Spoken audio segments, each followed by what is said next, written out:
Welcome back to Fiction Tea with Claudia.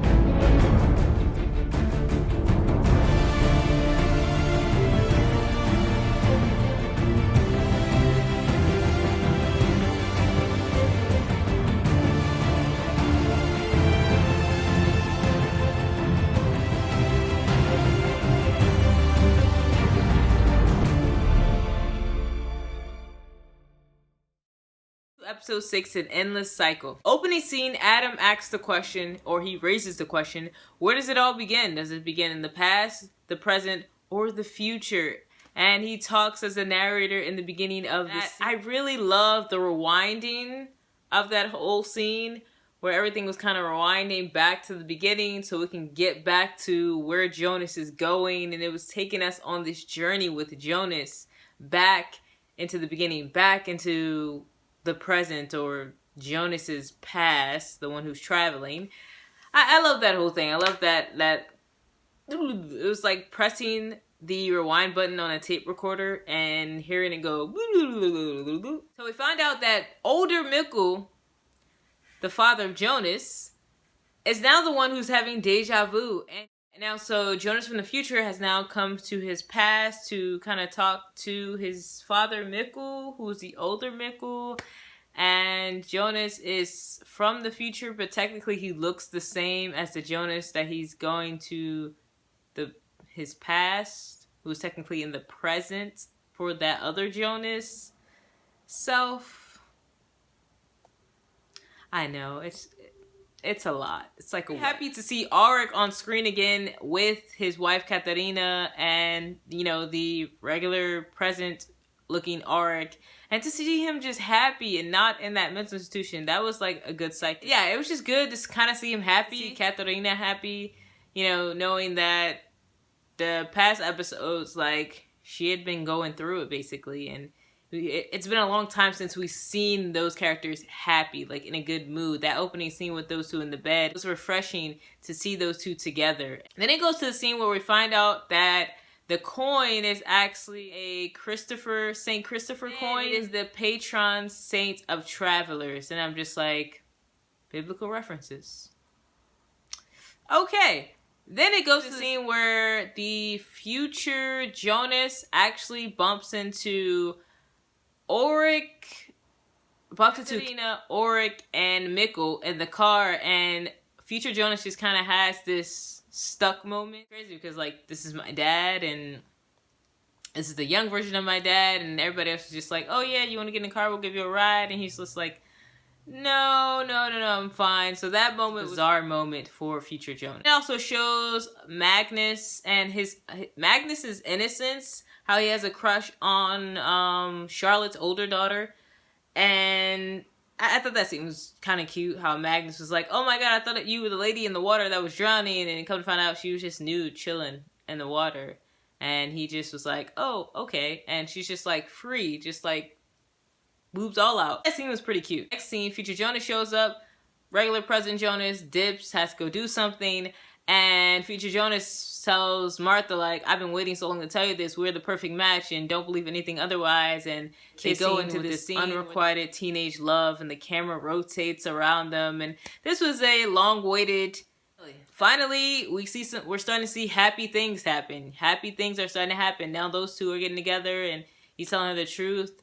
It's just good to see those good anticipated moments, and it was great that they were able to embrace each other. At that moment, I kind of thought, what if, like, present Jonas shows up and he's like, oh wait, yeah, I forgot something, or I forgot I left the penny, and he like came back and just was like, what the hell? I have a doppelganger? Like, that would have been crazy, insane. That was something I thought about. I was like, what if that just happened and he just showed up? That would be like a weird moment. Yeah, so they embrace, and then he sadly walks away, and you see him just looking really sad at her one last time, and I was like, damn. That's a goodbye. Yeah, so next scene, everybody kind of has this deja vu moment, not just one character. Now, Hannah, she sees Mikkel, and she just stares at him. She just has this blank stare of, like, deja vu, and she's like, Mikkel's gotten big. And it's like, yeah, because Mikkel's really your husband. It's just crazy. And the moment, that scene where older Mikkel sees himself, younger version, the younger Mikkel, and he like listens at the door, and then when other Mikkel comes out, he just like, and they that look that they give each other literally start palpitating like as they were looking at each other. It was such an intense moment, and they were just like, oh my god, and like Mikkel was just like, what? Oh my god, and like young Mikkel felt it, and it was like, that was a powerful scene right there. It was kind of weird at the next scene when they were celebrating Katarina's birthday and seeing Katarina embrace Hannah, because it's like knowing the truth. It's like, she backstabbing you though. But like Katarina was so happy and so lively, and it was great to see her that way. And it was just like also kind of weird because it was like, damn, they really creeping behind your back and you don't even know. And then it gets to the scene where there's this storm that's starting, and Jonas kind of pulls up, future Jonas, and the wind is blowing, and yeah, the storm is starting. And the thing about the storm I thought was interesting was like, that storm had to be fake because there was only certain like trees that were moving, and I'm just like, they have to have like someone fanning it, or big ass fans just blowing it, and then like the fake thunder sounds in the background. And they definitely zoomed up on it so that you only could see a certain amount of trees. It wasn't like a wide shot screen, I think because it wasn't real. But I thought that was interesting that I noticed. It was really good to see Jonas and Mikkel embrace just that bond, that beautiful moment when Jonas finally gets to see his father. Like, finally, we've been waiting for this. He's been waiting for this. That moment, that's when the light bulb went off when they started talking. I was like, ding. Oh, everything started to come back to me. And I was like, that's why older Mikkel killed himself, because he already knew what was going on. He knew that, of course, he was really Mikkel, and that everything that they had showed us in the past episodes, he already knew that was happening. He already knew that was going to happen. He already knew that his younger version self existed, and all of that I felt was getting to him. All of that he couldn't deal with, so that's why he hung himself.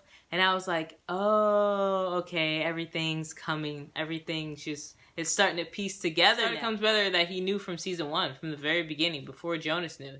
Then the next scene is between Katarina and young Mikkel. I thought that was cute that his mom was there for him. He's sick, he has a rash. He has like this skin rash, and like he's sweating all over. At first, I was like, ooh, they're gonna try to make Mikkel die, young Mikkel, if older Mikkel doesn't kill himself. Is that gonna be the consequence? That would have been a crazy consequence if that would have happened. Like, he would have went to sleep while they were having a party, and the mom was like, oh, well, I'll just be up in a sec, and you know, she's so busy having fun, and younger Mikkel would have just died of whatever he had, and that would have been crazy. And then older Mikkel would have never ended up killing himself, and that would have been the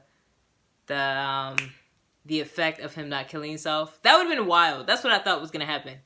But yeah, I love that scene with those two together, and how that bond that they had, and they were in the bed together, and I was like, oh. But I also was like, why did the mom put that why did she put that hot blanket on that boy while he was already sweating? I'm just like, he's gonna sweat even more. And I know they don't have no AC on right now, so I don't know, they had AC in that time. I don't think they did. And I'm just like, you trying to kill this kid? Then we jump back to the scene where older Mikkel and future Jonas, where Jonas is telling Mikkel, like, I came back here to stop you from committing suicide. That way, everyone will go back to normal. Everything will be fine. And Mikkel was like, well, but then you won't exist. You won't be born. And you serve a higher purpose than just this. Like, there's more that you have to do. Therefore, I'm just going to continue with my suicide, basically. And boom!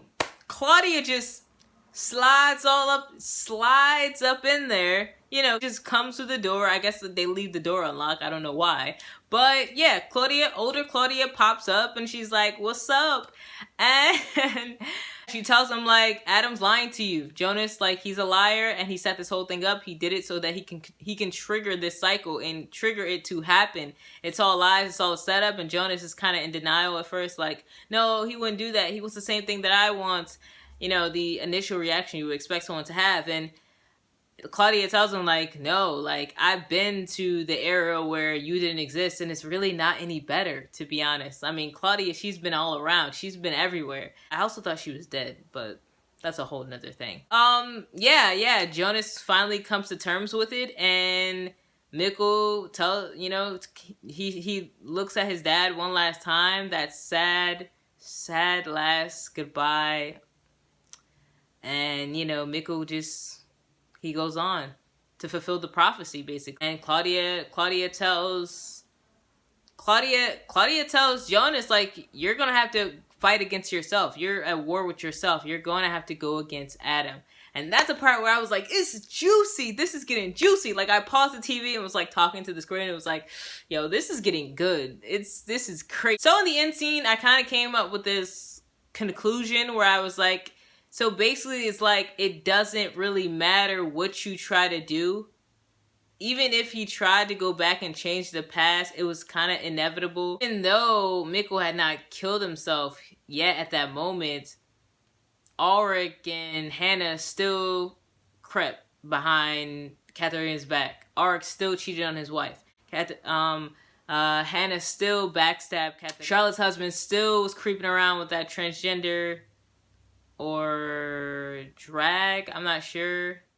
Charlotte's older daughter still found out about what the dad was doing, no matter what. Charlotte still showed up at the house, at an empty house, because her husband continued to do what he was doing, going out creeping. Their marriages was falling apart no matter what. Even before everything had happened with older Mikkel killing himself, they still were all unhappy. You could, as it started to dwell, you started to see their relationships were still broken. Even the kids noticed. Barstow and his family still lived at that lonely life where it was just basically them three at the house eating. And it kind of made it at first seem like they were living their best life. They were sipping champagne, Chardonnay, chilling.